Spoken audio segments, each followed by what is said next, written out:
Donald Jeffries. My first book was published in 2007. I went by Donald. I don't know why, and so I've kept it consistent. Nobody really called me Donald before that, so most people call me Don. I go back in terms of down these rabbit holes. I didn't have an epiphany. I've been awake my entire adult life since I was a teenager. I first started researching the JFK assassination in the mid 1970s when I was a teenager, and I ended up volunteering for Mark Lane, who was a hero of mine, wrote Rush to Judgment. He was the most prominent critic of the Warren Commission. I was a volunteer for his organization, Citizens Committee of Inquiry. We lobbied Congress to try to get them to reopen the assassination investigation, which they eventually did under the House Select Committee. They're disappointing, but we did help get them to do that. So that's still my wheelhouse issue.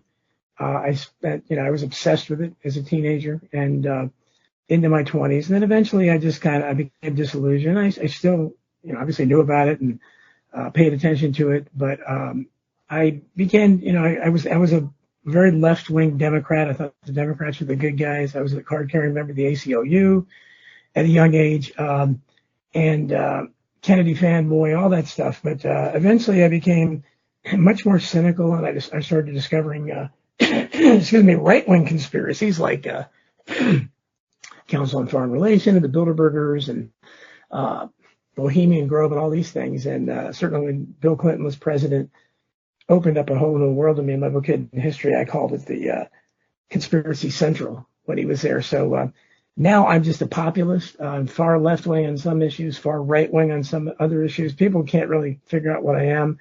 But I end up attracting all kinds of people because they like certain elements of what I'm saying. But I'm definitely not any kind of, never will be mistaken for a conservative, although people more likely will associate me with the right wing now, because I hate the woke, so-called woke liberalism. Well, now apparently, if you support the idea of a mixed economy where the government actually controls the infrastructure of the country, you're now supposed to be a right winger, which is absolutely unbelievable in so many ways, because the left seems to have come over to the right, and then.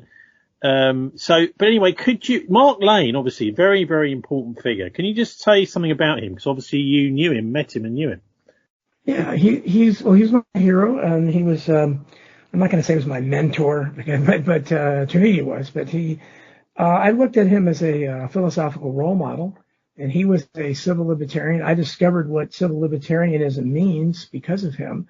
And, he was a Jew, and he would defend people that were considered anti-Semitic, and I love that idea, much as I love the fact the ACLU is defending Nazis marching in Skokie, Illinois back then. People who not today, everybody calls anybody they don't like a Nazi.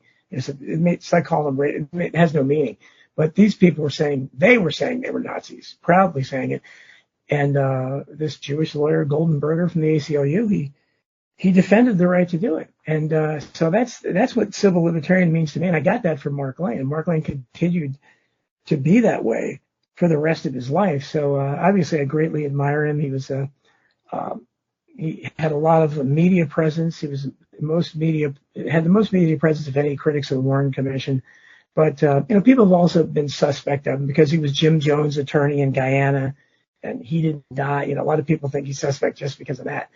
Which I think is kind of ridiculous, but very interesting fellow. And, obviously, like I said, it was one of the thrills of my life to meet him. And, well, he's a kind of great person to have as your schoolmaster, isn't he? Well, can you take us through some of the books that you've written so far then? Yeah, well, I'm primarily a novelist. That's what I want to be. I think of myself as. So my first book published was a novel called The Unreals, 2007. And, I'm still proud of it, although it was written mostly when I was very young, so it's a young man's book. But I've written other novels since then that I think are my best work, and I can't get anybody to read them, even though I've had 9 nonfiction books published after that. But I turned to nonfiction out of frustration because I couldn't get anywhere with my fiction. And so I wrote Hidden History, which ended up being by far my most successful book. That was published in 2014.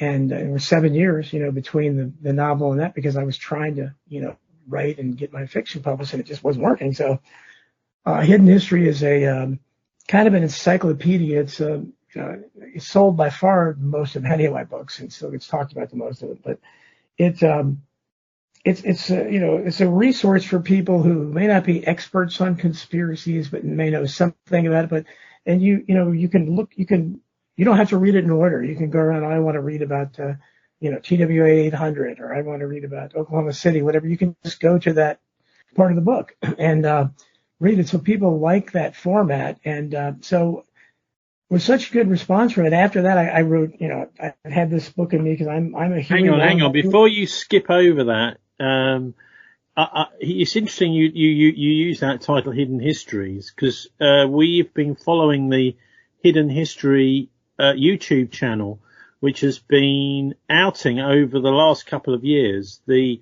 very, very strong evidence that there is in the archives for the Nazis developing nuclear weapons way before the Allies, and certainly before the Manhattan Project, and then using it as a bargaining chip at the end of the war, realizing that whilst they could nuke New York or London, it wasn't going to win them the war. It was worth much more as a kind of bargaining chip.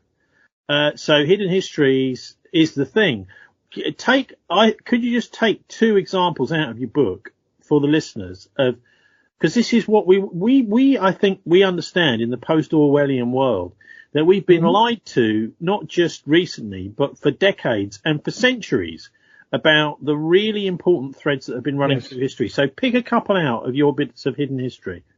Yeah, I mean, I think we've been lied to about everything. That's why I said I don't discount anything when everybody says, so many people believing everything is fake now, but it's understandable because we are lied to constantly. So I think hidden history is the most notable thing about it, I believe, is the section on the JFK Jr. death, John F. Kennedy Jr. I was the first one to independently investigate that. I talked to JFK Jr.'s high school sweetheart, to a member of his adult inner circle who very strongly requested to remain anonymous, and another journalist as well, Wayne Madsen. And it's very clear from all these people that behind the scenes, JFK Jr. had an obsession with his father's assassination. He was reading the same books I was. We probably could have been great friends if I could have, run in his circles during that time. But I found that fascinating because, the Kennedy family has been notable, unfortunately, for ignoring this subject and not speaking out like Martin Luther King's family did. They spoke out strongly. And then later RFK Jr. would. But JFK Jr. behind the scenes was doing this. So it has a nice long section on that, and people can read it. There's once you read it, you'll realize that you've been lied to about that. Clearly it wasn't. Let's just put it this way. I talked to the person who wrote the official weather report for that night for the FAA, Eugene Meyer, and he is still mad to this day at the way the media misrepresented anything. As he pointed out, the weather was not hazy. It was perfectly fine flying conditions. JFK Jr. was not reckless. All of this stuff that came out was lies, and this is the guy that wrote the official weather report. So I think that's an important part of the book, and so I would say that. And the book has, I obviously have a lot on the JFK assassination because that's my wheelhouse issue. And what I did there is I just kind of put everything together in about 80 to 100 pages. I distilled what I consider the essence of it down to that, because, there's a lot of minutia that gets thrown in there that means something to people like me, but it's not going to mean something to the average person. So who isn't obsessed with this stuff. But I think anybody reading those 80 to 100 pages is going to come away with knowing, obviously, whoever killed JFK, it wasn't Lee Harvey Oswald, so we've been lied to about that. So that's obviously important. And then I talk about things that have been completely forgotten. Like people would contact me and say, wow, I forgot all about that. And one of the things I cover is a couple of things I cover. One of them was this guy, R. Bud Dwyer, who was the Pennsylvania state treasurer, excuse me, who very memorably, he made headlines by blowing his brains out during a live press conference in 1987. And as I pointed out, every media report at the time said that, they made it portray this. Well, obviously, this would be crazy to shoot himself at a press conference. And they invariably said he read, after reading a long rambling statement. Now, they didn't say anything about what was in the long rambling statement, but I read the long rambling statement because it was published in a newspaper called The Spotlight, which has been smeared as anti-Semitic, but they're the only ones, and they interviewed his widow as well. the long rambling statement was a detailed indictment against the governor of the state, which was then Richard Thornburg, who later became George Bush the First, his Attorney General. And it was, full of, allegations of incredible corruption on a personal level, just, using things for his family and things like that. And also more serious financial scandals. And Thornburg went after him and targeted him and tried to prosecute him as well. And Dwyer thought that by killing himself like that, he would bring attention to it. But he was naive enough, so he didn't understand that we have a completely state-controlled press here in this country. So even though representatives from all different media outlets were there, no one said anything about what he was talking about before he killed himself. Well, look, what about here? You're talking here about George Herbert Walker Bush, the first Bush. Yes. Yes. So Bush Senior. Yes. I mean, he was an ex-CIA director, wasn't he? Absolutely, yeah. And we have the CIA, which is protecting him, which is a very strong influence on the mass media through Operation Mockingbird and things like this. I mean, as an ex-mass media person myself, I think it'd be worth you saying, just how much actually does get through the mass media in the United States. How do you think things are going over there? Well, now we have, with Trump has changed the situation so much because he's in the middle of everything now. And everything, Trump's enduring legacy may be the concept of just saying fake news. And it is all fake, but the problem is both sides now use fake news. So if something comes out they don't like from anybody, they just say it's fake. But you mentioned Operation Mockingbird, and one of the most notable disclosure we've had from DOGE so far, the Department of Government Efficiency that Elon Musk was running, when he was looking at USAID, which is really a subsidiary of the CIA, we've discovered now. But one of the things that was in there was that there were 6,200 journalists all over the world, not just American journalists, 6,200 journalists that were on USAID's payroll. They were on the U.S. government's payroll. So to me, that's a massive extension of Operation Mockingbird. So we don't know. And again, that was just kind of glossed over. And we don't know the details on it. Who were these journalists? Yeah. How much were they paid? So the state of the media in this country is just horrible. I mean, I don't believe anything they say. And I've compared the American media to TASS and Pravda at the height of the Soviet Union. I don't think it's any different. The difference is that the Soviet Union back then, they were smart enough and unbrainwashed enough to realize they were being lied to.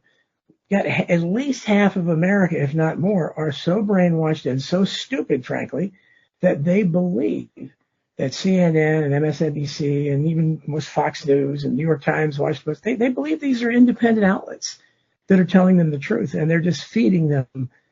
Talk about misinformation nonstop. They lie about everything. When the JFK files were released recently, the New York Times, who has never told one word of truth about the JFK assassination over 60 years, they had a headline saying, JFK files release, hint, Oswald still did it. It's like, what?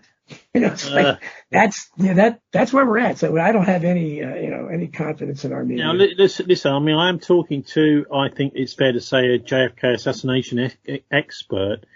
Why do you think this event in 1963 there's been so much focus on it? What does it mean for the United States and for the world, that assassination?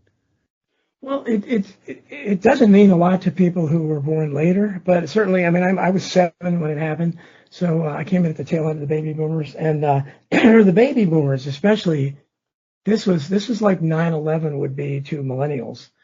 It was our seminal event, and my memories, on a consistent line. I have memories before that, but they're kind of chopped up. But JFK assassination is kind of where my timeline starts.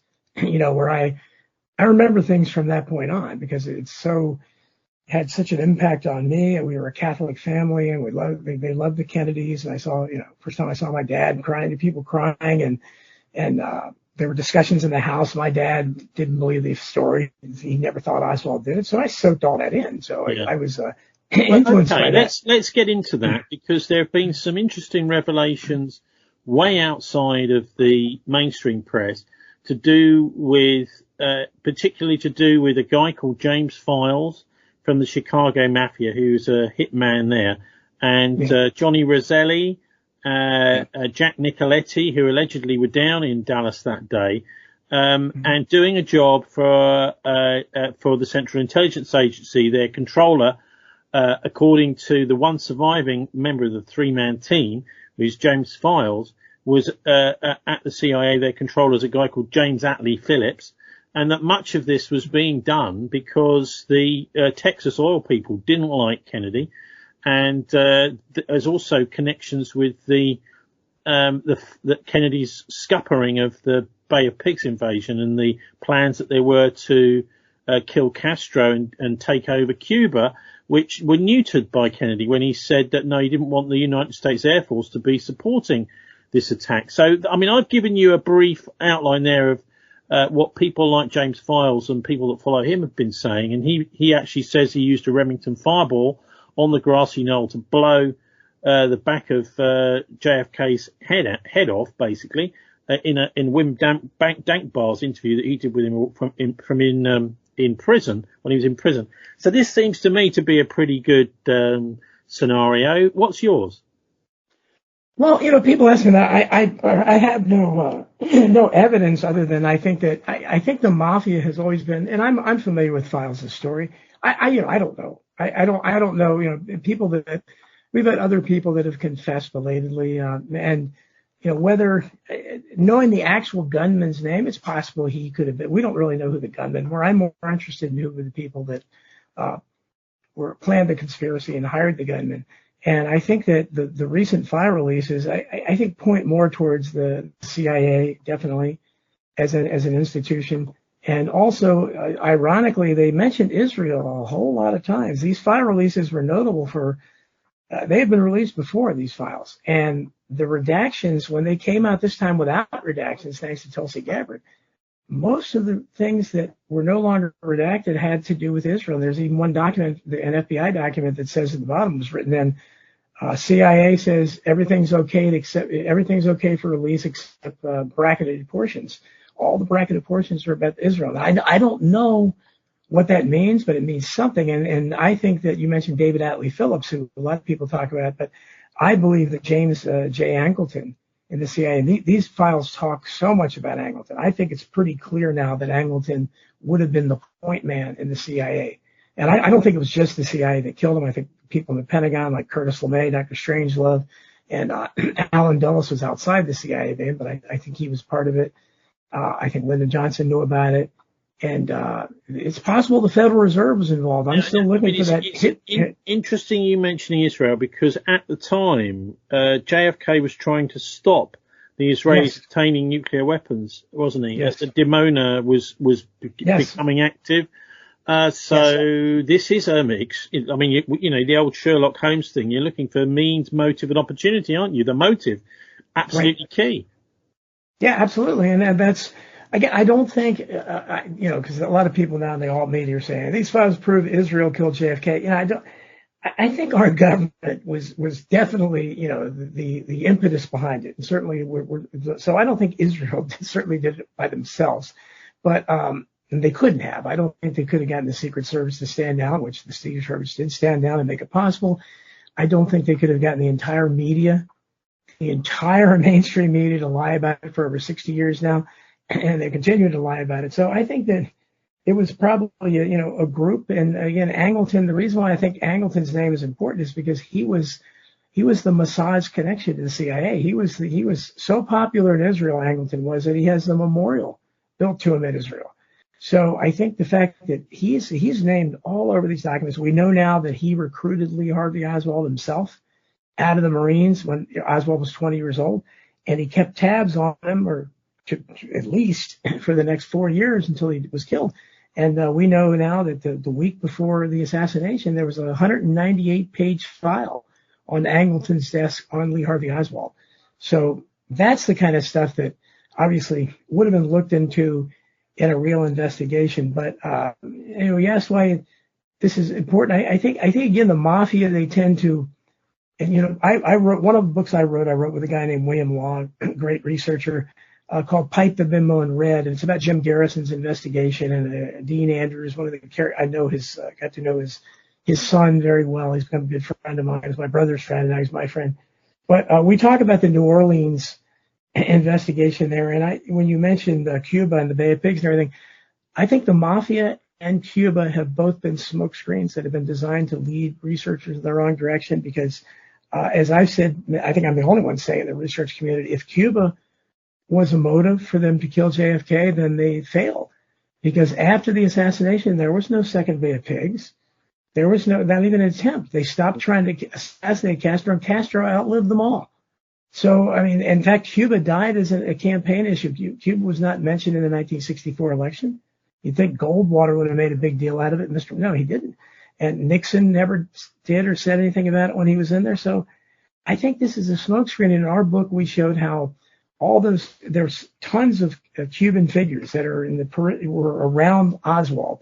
But I think Lee Harvey Oswald was an undercover agent. We know he's with the CIA. I think he was with the FBI as well. There's evidence to suggest that one of those two agencies assigned him at the time of the assassination. He was assigned to infiltrate a group that he was told was plotting to kill the president. I think that group included Jack Ruby, David Ferry, Clay Shaw, and Guy Bannister, all those anti-Castro Cubans. So I think that's how he got connected. And I think they were all being manipulated each other. None of them were associated with the real conspiracy. They were all being used, I think. But so I think these are much bigger people than actually. I suppose also by looking at what's going on in Israel now with this genocide unfolding, the horrifying, basically bringing hell to the Holy Land. You can see maybe that there were plans afoot many, decades ago for this sort of power to be concentrated in this kind of crusader state there. But look, I stopped you when you were just going to go on to your next book, Don. I think we talked because the Hidden History obviously is again my bestseller, and I wrote Survival of the Richest after that and that's my economic book, and that's my far left wing book, so it really gets people confused. I think I'm a communist reading that, but I'm a populist, and Huey Long, the former governor of Louisiana, that's my all-time political hero, and I think I've single-handedly tried to restore Huey Long's reputation. I've communicated with his great-granddaughter. We've had several conversations, and Huey Long was a great man. Our government definitely killed him. There's no question that. I share that in my book. But Survival of the Richest. So for our British audience, who is this guy and what happened? He was the governor of Louisiana, and he called him the Kingfish. And if you go, you can find speeches on YouTube or whatever, you'll get a sense of how magnetic he was still. And this guy was as colorful a character as you'll ever find. He was brilliant. The Supreme Court Justice William Howard Taft said that he was the most brilliant lawyer to ever argue before the Supreme Court. And I don't think he was even 30 years old when he did that. He was elected governor of Louisiana and at a young age, and he basically rebuilt the state. He had a national movement called Share Our Wealth, and he recognized the disparity of wealth, and he wanted to ensure, because he recognized how much wealth was there then. There's obviously even more now. And he realized that if it was just shared a little bit more fairly, and as he said, his tax plan would have exempted the first $1 million of income from any tax at all. That would be about $12 million today. So nobody but the absolute top tier of the 1% would have been paying taxes. So obviously they had interest. The Rockefeller Standard Oil was constantly clashing with him. He predicted his assassination on the floor of the Senate because then he was elected to the Senate. And but before he got through with the Louisiana, he paved the entire state. He built the first free healthcare clinics. He was the first one to ensure that prisoners got healthcare. They didn't get healthcare before that. He built hospitals, and he built schools. He built LSU University. So he did many great things, and he saved the average person substantial costs on utilities. He eliminated personal property taxes for all but the very, very wealthy. So he's a great man, and he would be, he must be whirring at warp speed in his grave over what's going on now. But that's my most critically acclaimed book. If you look on the Amazon page, it has tons of people like, I think President Carter's Council of Economic Advisors guy. All these people liked it, but it didn't sell that well. So I went back to, after that, I basically wrote a Hidden History 2, which is Crimes and Cover-Ups in American Politics, 1776 to 1963. That's kind of the prequel to it, and it goes back to the beginning, to the War for Independence, and all the way up to the Kennedy assassination. And Ron Paul, the great Ron Paul, wrote the foreword to that. I was incredibly honored. He's been a hero of mine as well. And that was the book where I really, I think, exposed a lot of readers to the truth about Abraham Lincoln. And I hopefully convinced a lot of people, I think, that, this guy was our biggest tyrant, not our greatest hero. So we looked at FDR differently. We examined Hey, come on. Let's hear a bit about naughty old Abe Lincoln. Yeah. Well, again, it goes, and Lincoln was a hero of mine too.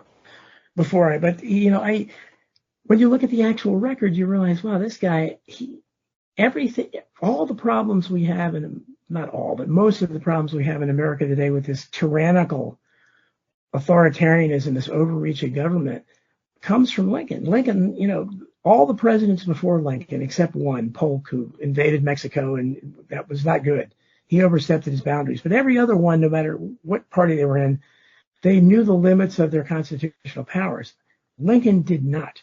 He thought he had unlimited powers, and from the very get-go, he suspended the writ of habeas corpus, which nobody had ever dared to do before. So when you look at the January 6th prisoners, obviously, all those years later, 160 years later, whatever,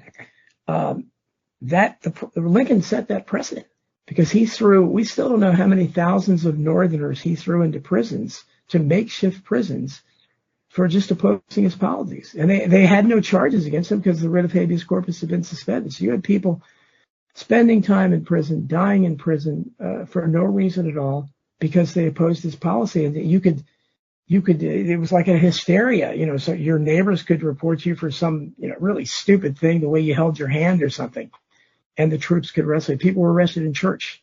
They were arrested in the middle of the night. Their homes were broken into. So the story of it is in my book. And I was influenced by Professor Thomas DiLorenzo, who wrote The Real Lincoln and Lincoln Unmasked, and did a great job showing that. But Lincoln shut down over 250 newspapers. The point was the entire war was unnecessary, because if he had just let the original, and it's what's important to remember is that when we fought, you guys know we went against England, and but with the reason we wanted to secede from England. That's what we wanted to do. And the Confederacy in America, they called themselves the Confederacy for a reason, because our original document was not the Constitution, it was the Articles of Confederation. So they chose that name for a reason, that, hey, we're going to go back to what we were supposed to be. They thought the Constitution gave the government too much power. A lot of people still feel that. So when they wanted to secede, the southern states said, we no longer want to be a part of this union. Lincoln should have just said, look at what Thomas Jefferson wrote. Whenever the people, tire of this kind of government, they have the right to alter or abolish it. And the idea that we were founded on as an independent nation was the consent of the governed, that all people have a right to consent to those who govern them. In 1860, obviously those Confederate states no longer consented. So when Lincoln said, no, you can't leave, this is not a voluntary union, you do not have the right to consent to those who govern you, he shattered the foundation of the American Revolution. And the conservatives, especially Republicans, worship this guy. Oh my God, Honest Abe. And by the way, Honest Abe, the reason he was called Honest Abe is the same reason you would call a bald guy Curly. He was so dishonest that his critics called him Honest Abe. So that's, again, this hidden history. And people think, oh, he was so honest. No, he was not honest. He was so bad. This guy was a stooge. Huey Long, my hero, he famously said, I never would take a case against a poor man. I don't think Lincoln ever took a case for a poor man as a lawyer. He was a tool of the railroads and corporate interests. And he actually, believe it or not, great emancipator, he actually defended a slave owner when he was trying to get his runaway slave back. Now, how many Americans do you think that would think, oh my God, Honest Abe, of course, would defend the runaway slave? He's the great. No, he defended the slave owner. Hey, hang on. This is a bit like Mark Lane defending the Nazis. Mark Lane did. So, anyway, look, I think it's useful because in the UK, sometimes the whole idea of War of Independence and a Civil War kind of blend into each other. Right. The 18th century blends into the 19th century, and we get a bit fuzzy-brained about the United States. But you're quite right. The War of Independence actually, we were just hearing from Michael Hudson recently on our show here that war was about money. It was about the United States' ability to rely on and print and control its own money system, the colonial money system, right. Whereas the British wanted to impose their system on the United States, and that was what really was at the fundamental back of the War of Independence. But the Civil War, this, it seems to me, was, you please do correct me, but it seems to me was a lot to do with the concentration of power in Washington that a lot of people in the United States weren't happy with. We're sold this kind of life. It's very interesting talking about all this stuff, because we were just saying about the Kennedy assassination being about Cuba. Maybe it was actually really about Israel. And maybe that's this whole idea of concentrating power in Washington was really what the Civil War was all about. It was nothing to do with slavery. No, I don't think it was. And if you look at Lincoln's record, first of all, Lincoln gave speeches in his 1858 Senate campaign against Stephen Douglas. He gave speeches that would read like something the Grand Wizard of the Ku Klux Klan would say. And that's no offense to Lincoln, because to be fair, 99% of the white people back then believed that. They would be considered, that's just the way the world was. They considered themselves superior. These beings were slaves, so of course they felt they were superior to them. So Lincoln was no different than that, but he didn't become enlightened. In his first address, his first inaugural address, I think he mentioned the word slavery twice in the entire address. And he said, if I could say, he says, my job is to save the Union. And he said something, I don't think I have any right to stop slavery where it's at. I have no authority to do that. That's what he said originally. And of course, he very famously said, I just want to save the Union. If I could do it by freeing all the slaves, I will. If I could do it by freeing some of the slaves, I will. And if I could do it without freeing any of the slaves, I will. But a couple years into the war, it wasn't going so well, because the South had much better, tacticians. They were some real military strategists in the South, and the North did not. They just had an advantage in numbers. He decided to go to try to get sympathy of England and France and the rest of the world. He suddenly turned this into a moral crusade against slavery. Then suddenly it was about slavery. And then towards the end of the war, he suddenly, Lincoln, most of the evidence is that Lincoln was an atheist. And in fact, there's evidence that Lincoln in his youth was such an atheist that he wrote a rebuttal to the New Testament or something. And his friends found out about it and got him to burn it or something when he was going to enter politics. He can't have this out there on the record. So Lincoln, there's no evidence really that he believed in God, but he started talking about God a lot near the end of the war and blaming God for the war.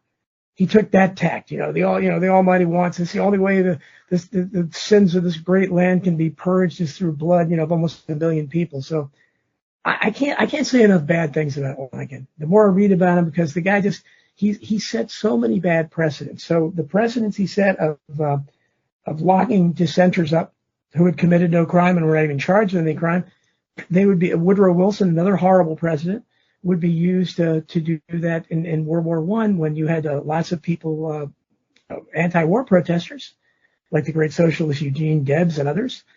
Joseph Kennedy Sr., who was John F. Kennedy Jr.'s, John F. Kennedy's father, who was a great anti-war protester in World War I and World War II. He didn't lock up Kennedy, but he locked up a lot of people. And the Supreme Court ended up ruling that he could do that. And most people don't know that. I found that out when researching that book. That's where the asterisk on our First Amendment comes from. That you've heard that you can't yell fire in a crowded theater.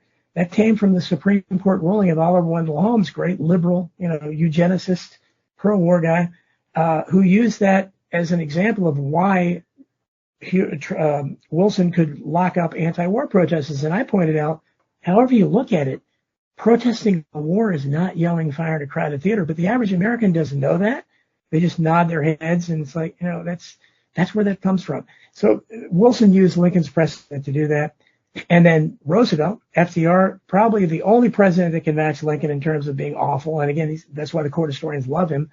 Roosevelt locked up a bunch of people that protested the war too, and also incarcerated not just the Japanese, but Germans and Italians as well in concentration camps in America during World War II. Stole all their property. My latest book, American Memory Hole, tells how they stole billions of dollars of homes and businesses from these people and never gave it back after the war. They just absolutely stole it. But Roosevelt he used what Wilson had done as the precedent. Wilson used Lincoln. And we go even to George W. Bush, in the early 2000s, he used, his attorney used Lincoln's incarceration of Northern prisoners as an excuse for why they could treat the prisoners we had, the alleged terrorists at Guantanamo Bay, the way we did. So Lincoln set tons of horrible precedents, and it shattered the consent of the government forever. And most people don't realize that before the Civil War, before the war between the states, the United States, when people talked about the United States, they talked about it in plural terms. They would say the United States are a great place to live. And after the war, it became singular. The United States is. Right. Yeah. This is interesting, isn't it? Because the idea is that the independent states, they're only really independent if they can take a vote to secede from Washington and right. And just leave, if they feel like it. And right. I sometimes hear rumors that maybe one state, mostly the one that crops up is Texas, might actually do that one day. Yeah, well, we still talk about it. Look, I would love to. In America, and I think to a great degree, England is the same. All the majority white countries are in kind of the same position because of the non-white migration and the clash of cultures, and you've certainly seen it over there with what's happening. And we had last year where you had the angry people out in the streets, and your official over there threatened to arrest Elon Musk and all.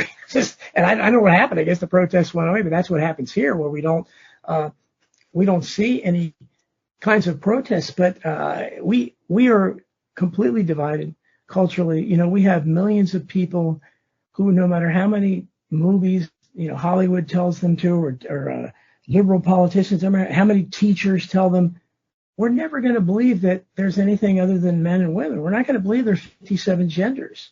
We're not going to believe it's, that somebody can change their pronouns to they, them. And you've got millions of Americans now that believe that. And that believe men can have babies. So just on a moral, foundation, that can't stand. Well, this is what they call the post-truth era, isn't it? The idea that you've got interference and chaff and nonsense flying around in your brain. Therefore, you're not going to really be able to get yourself organised to take on a tyrannical government. But you mentioned a more recent book there. Can you just remind us now of the various titles you've been talking about? People are okay. Well, yeah. So after that, I'm just kind of going in order. That Crimes and Cover-Ups is that one, the prequel that has the What's Up, That link and everything. Then I wrote a book about bullying in school, bullyocracy. How the social hierarchy enables bullies to rule schools, workplaces, and society at large. I have lots and lots of examples how the schools are. I'm not a big fan of the schools. And I talked to plenty of parents whose kids killed themselves at, even as young as elementary school, over being bullied because the schools did nothing about it. So even before COVID, when COVID hit, obviously, we saw how bad the schools were. But then I wrote a book about COVID. That's my most censored book. It's been shadow banned everywhere. Barnes & Noble just deleted it from their website. Amazon deleted the Kindle version. Apple Books was trying to charge $999 for it so people wouldn't buy it. Libraries blocked it, but that's called Masking the Truth, How COVID-19 Destroyed Civil Liberties and Shut Down the World. Dr. Sherry Tenpenny, very notable doctor in the truth movement, wrote the foreword to it. I'm very proud of that book, but it's been very hard to get traction on it because I call COVID the greatest psyop in the history of the world. The book is completely documented, thoroughly documented. It shows how, we've been lied to relentlessly about it, and they could do it again because they got the entire world to shut down in a couple of days, and almost nobody protested. They didn't need a single troop, single police officer. No shots were fired. Well, I can tell you there was some pretty good protests here in Bristol, which we were out on. I mean, there was a very strong, I think, here in the UK anyway. Yes, definitely more than COVID movement, where the idea that you weren't allowed to come and protest because it was too dangerous, we had loads of students at our two big universities in the city having COVID parties together, so they could catch it and spread it, and they knew that they weren't going to die of it, and that it was actually a good idea to catch it, to get immune to it. So, there was a complete jarring of the official narrative and the mainstream media to the actual reality of this. I should. Sorry, carry on. Yeah, no. I should have. I guess I should have clarified it. Yeah, I know there were protests, and France had some. I know. It's just America had nothing. America, we just rolled over and played dead, which we do a great job of now. But what I meant was that when they declared this, emergency, and it was the entire world, the world rolled over in terms of the governments. Yeah. There are people. So that nobody balked. Putin didn't balk. The guy in Brazil later did kind of, once the vaccine was introduced, some of the people in Africa did, but at the beginning, nobody balked, and the entire world went by this nonsensical nonsense. I think, for example, in Belarus, they had a pretty good reaction. Yes. India was also quite good in that they started getting ivermectin out to loads of people, and because it's one of the places that they were manufacturing it. From memory, one of the big South American countries, was it maybe Venezuela? I'm not sure, but they had also quite enlightened policies. But it was a very interesting exercise. I'm not sure that it will work a second time. I think people would, I think this is the sort of thing. It's like once bitten, twice shy. But anyway, look, reason I contacted you, Don, today was to talk about a more recent article that you've done. It's about fear. I hope you can just recount the headline for me, because you also mentioned my pet hate, which is the Bilderbergers. Actually, of course, as a good Christian, I love them all as human beings, but I do see that they've become very misguided souls. It would be nice if they weren't using their wealth and their technology to enslave humanity. I think they ought to turn away from their wicked ways. But anyhow, so how do you connect up the Bilderbergers with fear? How did you do that? Well, I just, I try to, when I write my Substack is the only place I'm not shadow banned, and people can follow me there, Donald Jeffries at Substack.com. It's called I Protest. They shadow ban me everywhere else. But Substack, at least for now, is a real true free speech platform. So I value it a lot. I use it a lot. I write there regularly. People can subscribe to me. But I try to use humor a lot. I mean, I have a wit, and people like it. I try to inject lightheartedness into everything, no matter how dark the subject is, because I think it's easier. I think we need to laugh at this stuff because it's very sobering and dark and depressing.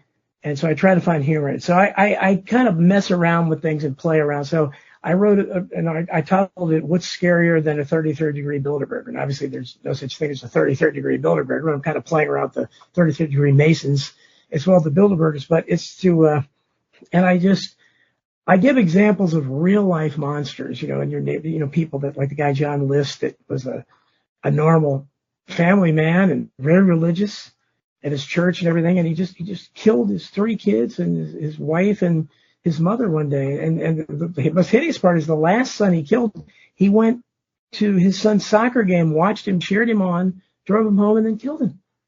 I mean, that stuff terrifies me. So I talked about, Andrea Yates, the woman, again, religious. A lot of these people, unfortunately, are religious. And she just drowned her 5 kids one by one in the bathtub, all very small, laid them out neatly on the bed. So, so my point was, yes, and many people remind me, of course, the Bilderbergers are worse, but the CIA and all this stuff. Yes, of course. I understand on a grander scale, they're doing much worse things. But as far as it is to an individual, because you're kind of spreading fear there, aren't you? By saying, hang on, never mind about the people who are really taking a profit out of you and manipulating you from afar. The real problem is next door. Well, maybe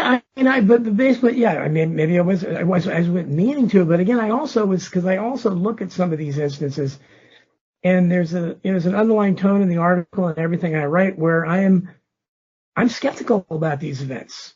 That it may, or did they really happen, or it happened as they told? So, and is it just part of this? Because it does scare you. That terrifies you. Well, yeah, I think it's absolutely right that there is a whole new kind of, well, I don't know quite how new it is, but it's certainly becoming quite well developed. The idea that an event is it is a scripted event as well as being a real event. So, You've got, it's almost as if suddenly the world in somebody's house or outside an airport or something will turn into kind of a movie set where people will be manipulated. Some actors will come in to play a part in that horrific drama, some terrorist attack or whatever, and then they'll disappear and a body will be left, you know. So this seems to be the way that much terrorism is carried out nowadays, certainly here in the West, is with some actors playing a part in there, the whole thing being scripted. And then, of course, it goes through a whole nother filter, which is what you're seeing on the TV and what goes through the court system, if anything. You know, normally there's quite a few bodies around and then they say, well, let's just have an inquest and there's no proper court case. So, I mean, that is quite worrying, isn't it? To think that when something happens, we've got no real, I mean, say, for example, one of the murders you were talking about or family murders, someone else could have come in and done that potentially. And it's made it look as if this, great pillar of the community had carried that action out. Exactly. And you have things like Sandy Hook, for instance, that we talked about. You have Alex Jones, that was the most prominent voice in the conspiracy world, that's been prosecuted, I think, 3 different times now for talking about that. And as I told the people, look, I have studied Sandy Hook, and I think it's very questionable. There's a lot of questions about it. But I said, even no matter what, you can't say you can't talk about that you can be prosecuted for something. Well, hang on a minute. I think you can, you see, even though I'm a libertarian, you might say, journalist. As a journalist, I think you have a responsibility that if people have been killed, you don't go around saying that these people haven't been killed and their loved ones that have lost their loved ones are lying. This is the sort of thing which, really does stretch the boundaries of free speech. And we have someone, Richard D. Hall in the United Kingdom, who's been doing exactly that, with the Manchester Arena bombing, where several people most definitely did die. The idea is that, it's okay to just say, no, they didn't die. The whole thing was staged, and those that went to funerals were just pretending to go to funerals. Now, this really is, I think, from a journalistic point of view, an absolutely disgusting travesty of journalism. And the idea, it seems to me, is to actually discredit all alternative journalists and to get draconian laws brought in to stop this kind of, because if you have lost a loved one, to then have to put up with someone trying to rub salt in the wounds and saying, well, you're just lying, you haven't really lost a loved one at all. This is really stretching the boundaries of free speech, Don, isn't it? Well, no, I'm not saying it, but like if Alex Jones was, and again, a lot of people think Alex Jones is disinfo, and he's not legitimate either. Well, I'd say Alex Jones is controlled opposition. Yes, exactly. Yes, that's a better phrase, I think. Yes, that's what. So, but I watched, his coverage of that back then, and he says so many crazy things, but he did not concentrate on that very much at all. He gave it a little bit of play at Wolfgang Halbig on there, who I had on my podcast later, but who was a former school official there. That I tell people, first of all, I think it's irresponsible to say somebody didn't die or whatever like that. And but I think there's ways to question it, and there's lots to question about that. But you just figure, okay, I don't know what happened, but here are the facts. There were no EMS personnel. They tell you they didn't let any people into the building to attend to the injured, the kids that have been shot. You know what? We had exactly the same in Manchester. Exactly the same in the Manchester Arena bombing. The police who arrived first on the scene, who were very, very quick there, prevented all the paramedic trained firefighters and paramedics from getting to the scene. They said, we believe there's still another device.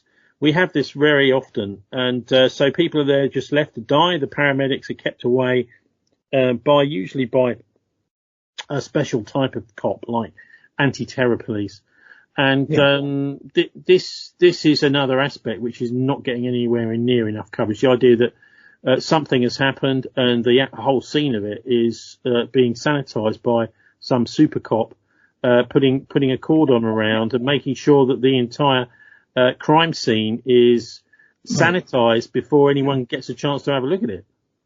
Yeah, and here there certainly wasn't any threat of a bomb or anything going off, and in Sandy Hook. It's just that unheard of to have a bunch of kids who had been shot and some grown-ups as well, and you don't allow EMT personnel to go inside. Literally, and that's not me saying it. That's not a conspiracy theory. They tell you that. That was one of the things that people first questioned. And there's the helicopter footage of that day as well. I've seen it. Now, a lot of this stuff has been scrubbed from the internet, but it was out there before. This was local television stations flying a helicopter above the school and, showing the scene. And I'm telling you, if you watch the scene, it looks like a day at the park. There's no signs of pandemonium anywhere. It doesn't look like anything's going on. So I don't know what that means. Well, maybe maybe it's all inside the school. Well, but this is after the aftermath, so that you should have they have a triage set up, but there were no victims set up because there are no EMT personnel. There's tons of questions about about what happened that day, and you should be able to. Yeah, of course. I just do. I draw a line on this whole idea of saying that people who have lost loved ones haven't. Or speculating even, saying, oh, well, we think this person could just be an actor, who's right. Crying at a funeral. Tony, that's true. But what we just, and in my book, Bullyocracy, I wrote and I discovered, because we do have, people think crisis actors are some conspiracy. Crisis actors are a very real thing. There used to be a website called Crisis, and, our schools in America still to this day, they run what they call live shooter drills. And they do it. They've done it all the time. They don't tell the children. Sometimes most of the time they're in elementary schools. Now you talk about, psychological damage. You're a little kid. Your child is going to school, and they think there's a live shooter there. It's an actor. Well, we had this. It's funny you mention it, because just near where I live here in St. Paul's in central Bristol, we've got a cordon. I just drove out, and there's a police cordon all around the area. We think it's the copper was initially reluctant, but I pressed him and I wouldn't go away. So he said, we think it's what they call a sus package, right? A suspect package. And eventually I managed to prize a copy from one of the local social media people later on that day. And it's quite obviously someone has put together what looks like a kind of fake bomb. But my immediate thoughts about that are, well, is this actually just an exercise? Did the police put this here? The thing is that the law around all this stuff is that the police can do that. They can just place something there and say, right, this is a real event. And they know it's an exercise, but none of the rest of us do. So they're starting to blur the whole idea of a real terror event with exercise. And it seems to me that's all deliberate.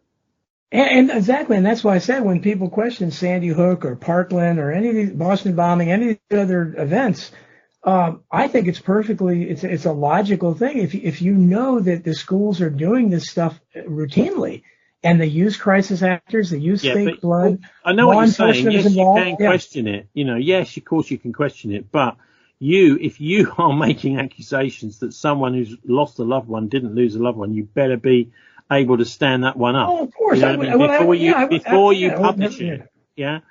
Anyway, I would never do that. Yeah. What about this use of fear? Yeah. Well, that's because I think it's all. And that's why I wanted to write about fear. I think certainly we saw in COVID, we saw the greatest fear porn that you've ever seen. I mean, you saw what happened. People were willing to give up everything. I mean, Hollywood has been killed because of fear. Because they let the industry die. Sports, as people stopped going to sports, how many loved ones died in nursing homes, old people who didn't get to hug their grandkids another time, who didn't get to see grandkids, even when they saw them, they were scared to hug. You didn't hug each other because, you might catch COVID. You had to stay 6 feet apart, which was a made up figure, has no science at all to that whatsoever. Young people. That they were afraid to, spring fever, looking for love. Well, you couldn't do that during COVID. So it really messed with basic human, traits and characteristics that have been around since as long as we've been around. And it was all because people were terrified of this virus that was hovering, this invisible virus. And as I said, is most, noticeable when people went to restaurants. And I remember making a scene, but then I finally said, I'm not going to embarrass my family anymore. And nobody cares. The people at the restaurant they're just following, they're just doing what they want to keep their jobs. But, you walked into the restaurant, you had to wear a mask to walk inside. But as soon as you got to the table, you could take it off. And so I said, okay, this is a strange virus. It hovers around the doorway, but once you get inside, it's okay. And as I wrote in my book, Masking the Truth, Anthony Fauci, who was one of the great villains here, he was famous behind the scenes. He thought that was hilarious, how he got people to do something that stupid.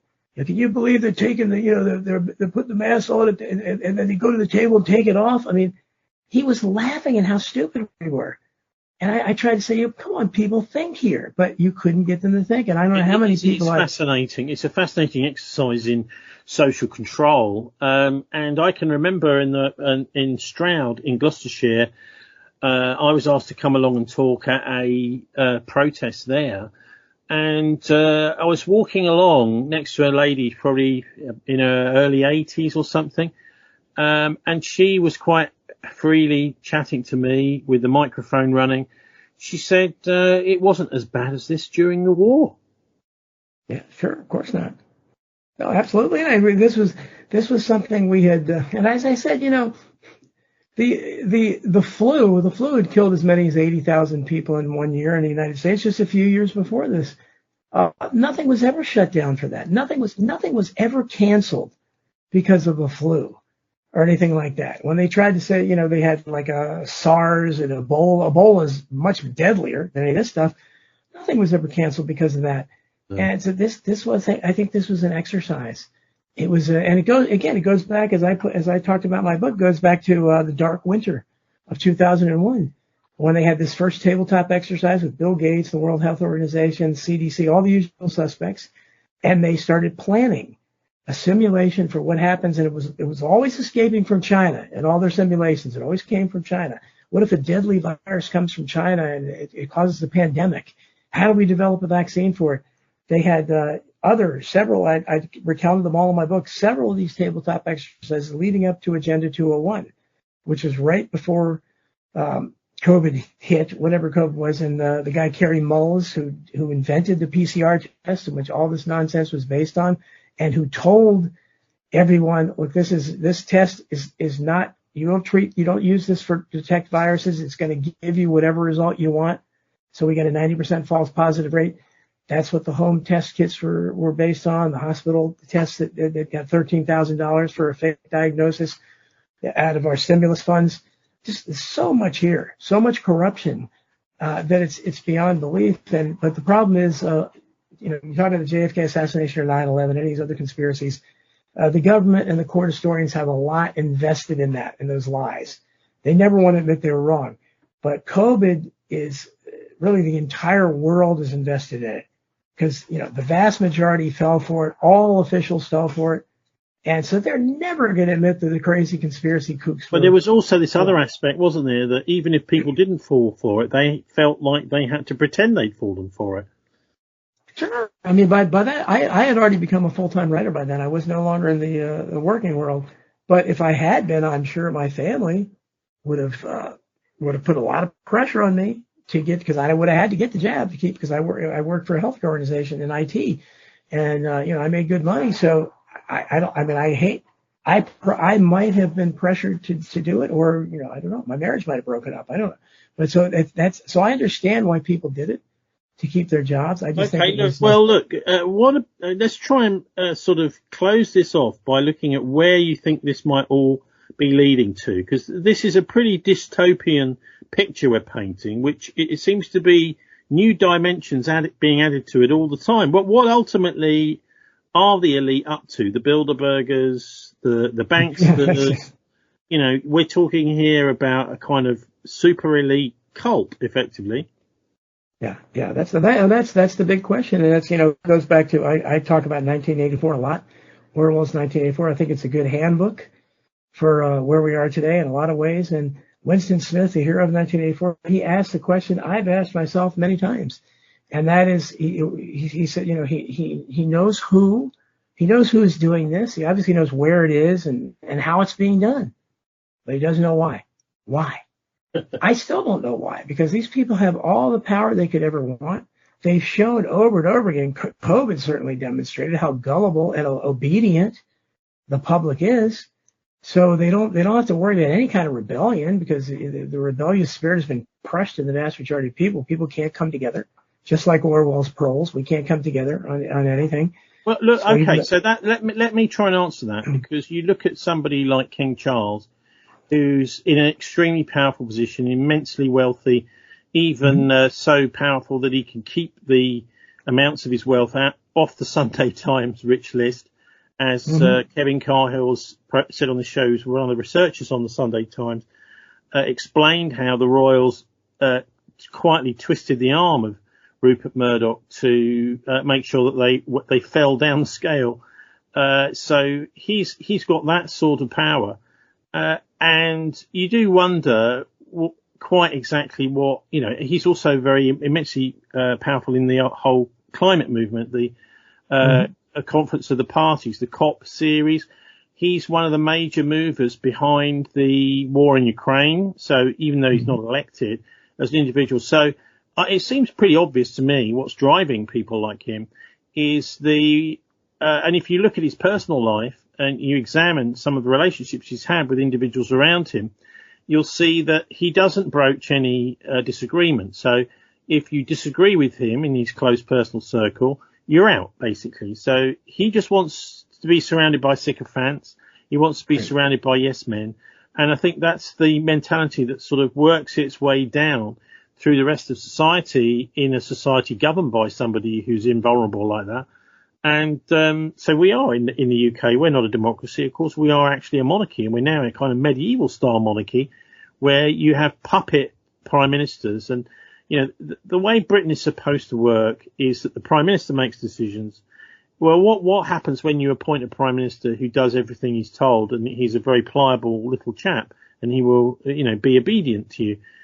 He'll appoint the ministers you want him to appoint. He'll appoint the chief constables, the army officers, the judges that you want him to.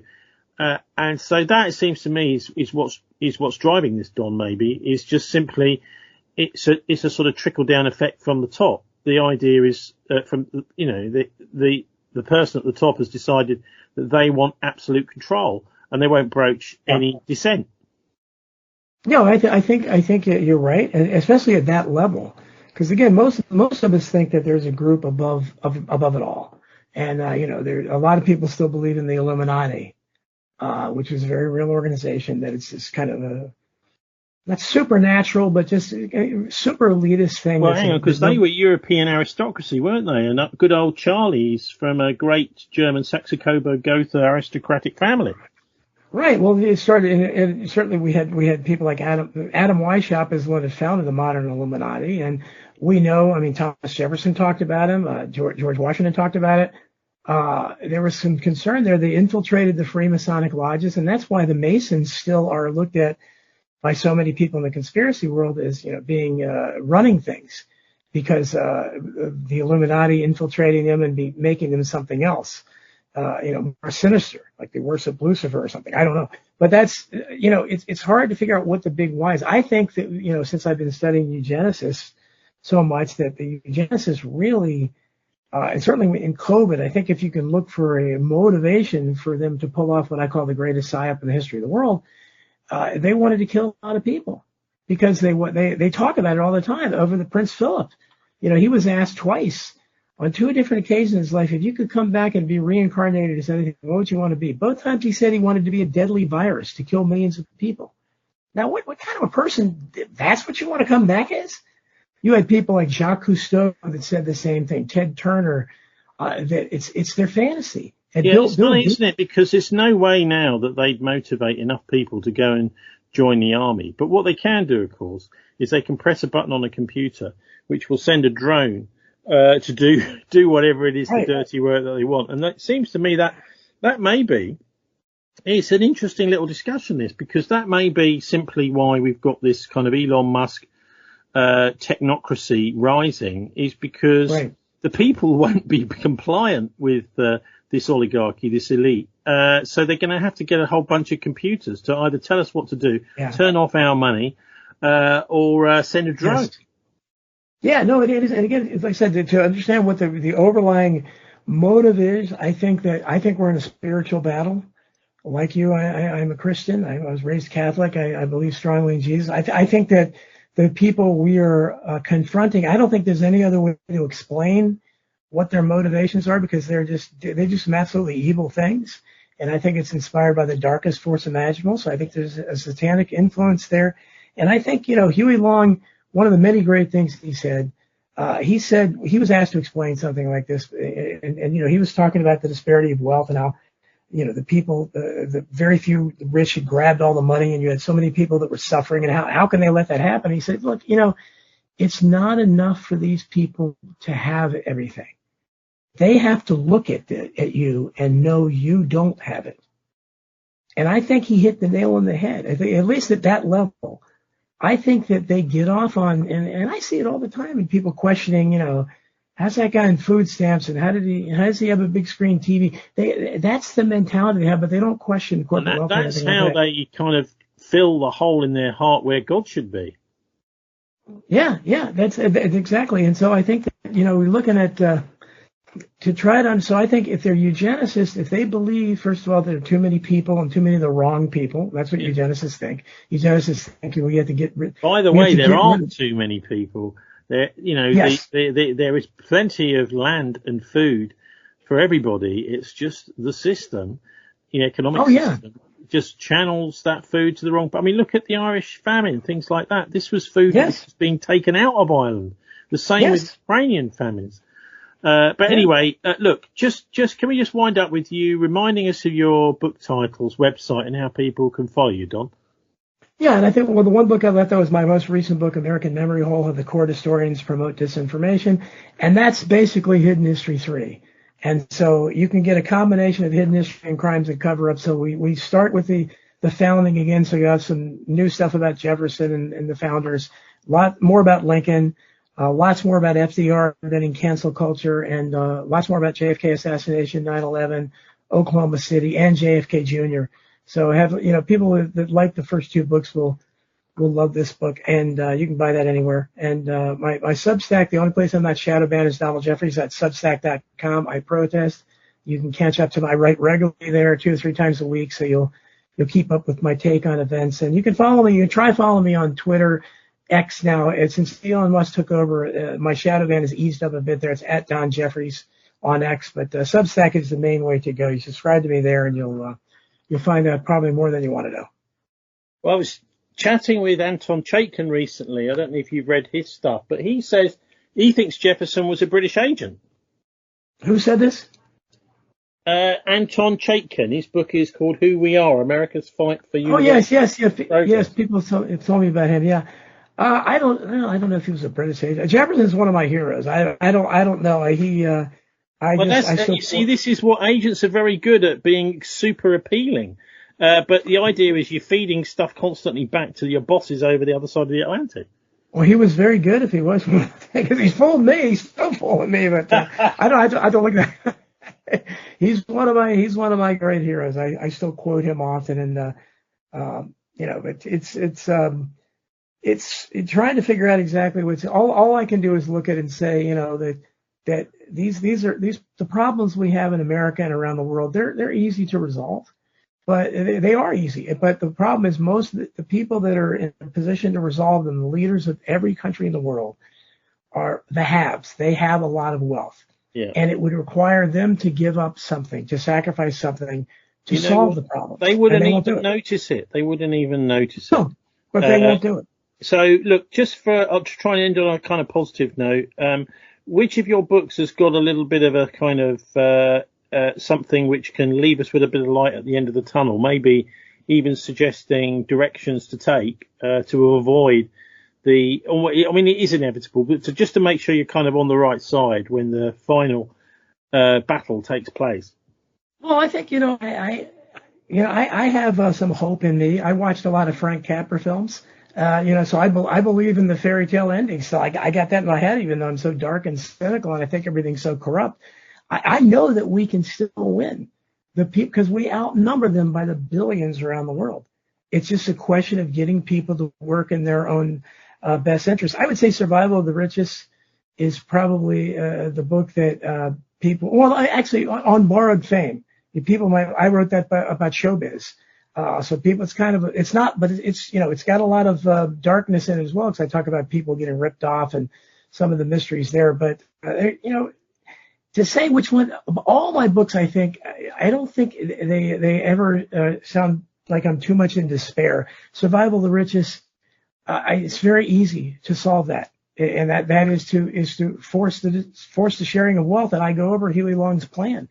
And we could do something like that now. But again, it would require people. Well, we may actually have to. And let's finish off with the sentiment around the idea that many of the super powerful, so they think, they actually believe their own propaganda. So they believe. I mean, we had that whole thing with Wesley Clark, didn't we? 7 countries in 5 years. Well, sorry, yes. mate, but you never got anywhere near that. So you're way behind the plan.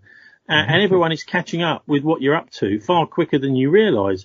So there's this element of the sycophancy, which means you surround yourself with people who are yes men and actually not as competent as the other side. So in a way, it's inevitable that they're on a hiding to nothing. This is quite a nice concept, isn't it? Sure, and it's again they profit from the fact that we get the hiding. This is the trouble. Yeah, and it's just they have convinced you people that. As Gerald Celente is a great guy over here, does some good. He likes to say people like Trump or Bill Gates, people. So almost all these wealthy. And in my book Survival of the Richest, I go over the backgrounds of but most of the famous people I could think of. And there's no rags to riches stories. They all came from at least upper middle class families. There are lies about it. Abraham Lincoln's father was the largest landowner in his state. By the way, you think he came from a little log cabin. These are lies and myths to make you think there's upward mobility. There isn't, but you have to, if the people got together, they can make a difference. And so somebody like Huey Long made a difference in his state. He improved a lot of the Louisianans just, by doing something to force the people that had something to sacrifice a little. And that's the problem we have today, that everybody wants to come up with just whatever problems that need to be solved. Nobody looks at the people who have the world money. We have enough money in America. When I wrote the updated paperback that Naomi Wolf wrote a forward to Survival of the Richest, we discovered that if you divided up all the money in America, every man, woman, and child, and that's the known wealth. That include the stuff in the foundations which have never been audited, the offshore profits. This is just the known wealth. It would come to $344,000 for every man, woman, and child. Now, I'm not saying we do that, but that shows you how much wealth is there. Yeah, and it makes every family a millionaire, doesn't it? Exactly. So why is anybody living in the street? Amazing. Anyway, listen, fascinating to chat to you again, Don Jeffries. Thanks very much for joining us. Well, thanks for having me, Tony. Appreciate it.